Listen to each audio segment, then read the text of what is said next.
Michigan State and what's going on with Jonathan Smith. So I don't know what their game plan was here. I don't know if something released early, but just like in the middle of the Ohio State game, I was locked in on that game. So in the middle of the Ohio State game, I start seeing stuff on Twitter about like, oh, Jonathan Smith is being hired. And of course, Jonathan Smith being the head coach of Oregon State, who played the night before in their Civil War game against Oregon, he is now the head coach of Michigan State. There's rumors out there that not only are they paying Jonathan Smith well, but they are also going to increase the salary cap of what they are allowing for his assistants, kind of allowing him to do more of that.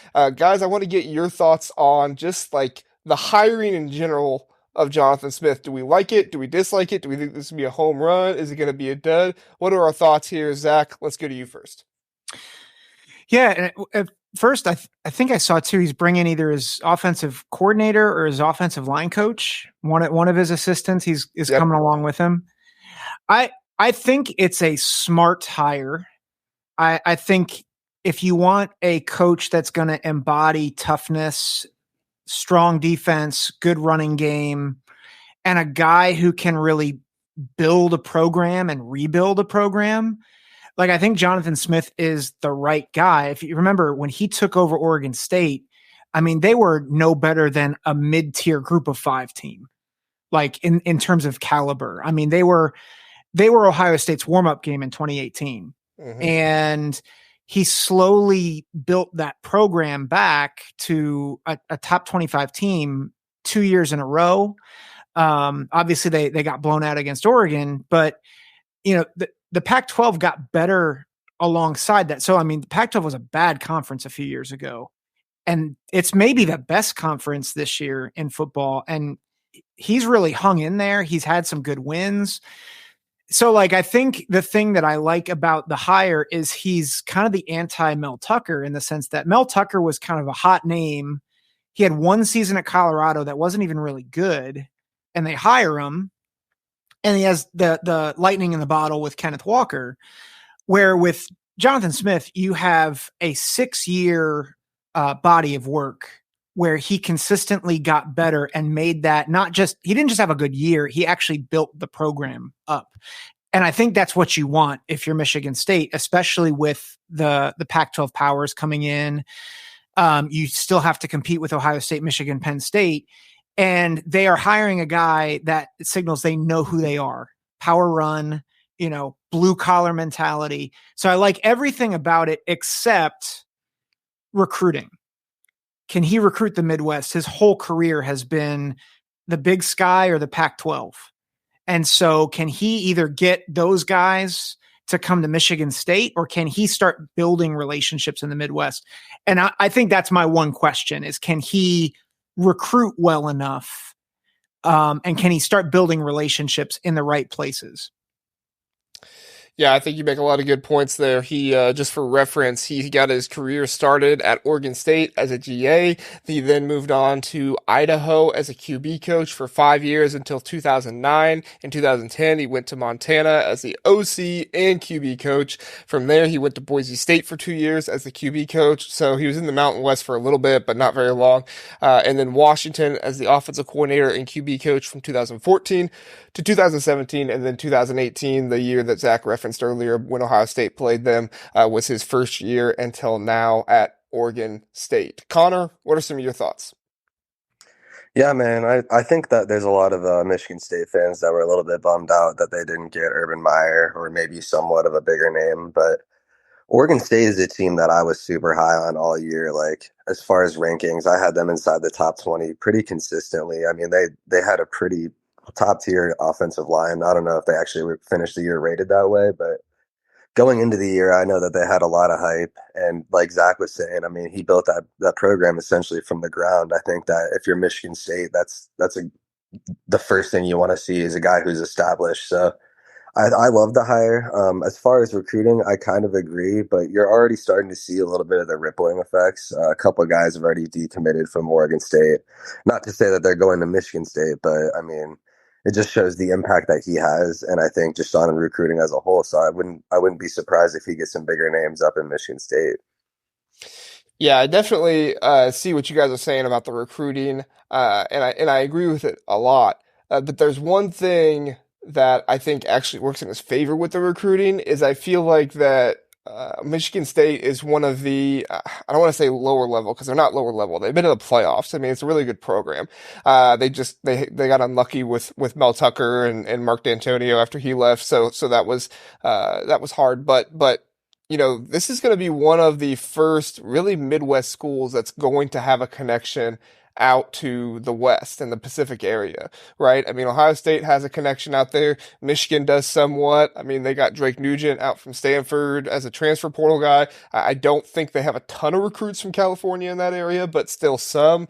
And so this is going to be one of the very first guys from the original Big Ten who is going to have those connections out there and going to be able to go out there and recruit, sell guys on, hey, we're going to be playing out here. Maybe we're not close to home all the time. You know, your family will still see you. You'll get to see them out here, that kind of stuff. So, you know, I do think his base needs to be in the Michigan, Ohio, you know, Pennsylvania and Indiana has got better talent too recently. So he can definitely recruit from there. But you know, that Pacific, connection out there, I do think is going to pay off in dividends and help him out there. So just to run through his record at Oregon State really fast. So 2018 he was 2-10. 2019 he was 5-7, so improved by 3 games. The 2020 year he was 2-5. I know some people just throw that out. You know, it is what it is. Kind of do whatever you want with that. 2021 he was 7-6. 2022 he was 10-3, and then this year, right now he's 8-4. So he didn't improve this year, but generally improvement pretty much every single year, to the point where this year I think they even got higher than they were ever ranked in 2022. Yeah, their highest ranked they ever were in the AP poll was 16. This year, he got the Oregon State Beavers all the way up to 10th. So, I mean, I'm looking at it and saying, this is the kind of guy you want out there, to be able to see the improvement year after year. Do you guys think that one of the reasons why Jonathan Smith was looking to leave is because of the breakdown of the Pac-12 and wanting to stay relevant in Power 5 football still? Connor, you have any thoughts on that? I think that, yeah, no doubt that has a huge factor on that. I mean, I don't know. I think that personally, I'm not going to get too biased here. I think that Michigan State has a lot of money to offer, and I know that sounds a little cliche, but I think it's hard to pass up that opportunity, especially with, you know, what he's been able to do with Oregon State. I think we're all pretty familiar that they're not quite the same powerhouse that Michigan State is. I do think though that he's probably just like, you know, I don't want to be left in the dust here. I want to go into a conference where I know it's going to be legit. I've played against some of these guys for a couple years now, so you know, I've got some experience there, so I'm not walking in blind kind of thing. So I think that is kind of a win-win all around for him. Yeah, what are your thoughts, Zach? Yeah, I really agree. The Big Ten, I think, along with the SEC, are the two places you want to be in terms of program stability, for money, resources, and I think the playoff. And you know, you brought it up, JR. You know, Michigan State, it's not one of the big three, and it's probably not at the same caliber as a USC or an Oregon or Washington, at least right now. But I mean, 8 years ago, they're in the playoff, and they're the primary foil to Ohio State at the top of the conference. And so you get the right hire, you can really do damage at Michigan State from a national perspective. I don't think you can do that consistently at an Oregon State program that honestly, like, they don't have a home right now. So I think it's great for Jonathan Smith, and I think it could be great for Michigan State. Yeah, no, I think you're right. I think that, you know, he kind of took Oregon State to where their ceiling is. And I'm not trying to disparage Oregon State when I say that. It's just the reality of when you lose the Pac-12 the way you lost it, and you're most likely going to just be, you know, kind of converging with the Mountain West. They could probably get to 11-2. They could probably get to, you know, 12-1 or something like that at some point, but they're just going to be a Boise State back in the day, right? They're not going to be, you know, what Oregon is right now at possibly 11-1. They are 11-1.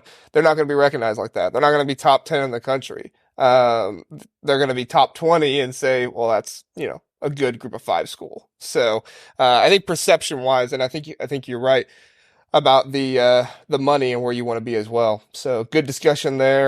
Thanks for listening to the Big Ten Huddle. Please do like and subscribe. We appreciate that. If this was your first time listening, we are the Big Ten Huddle. We cover all things Big Ten football and basketball. We have a long episode every Sunday, Tuesday, and Wednesday night, all at 9 o'clock. So come in, check us out, get in the chat, let us know what you're thinking. We would love to have you join us and learn more about the Big Ten.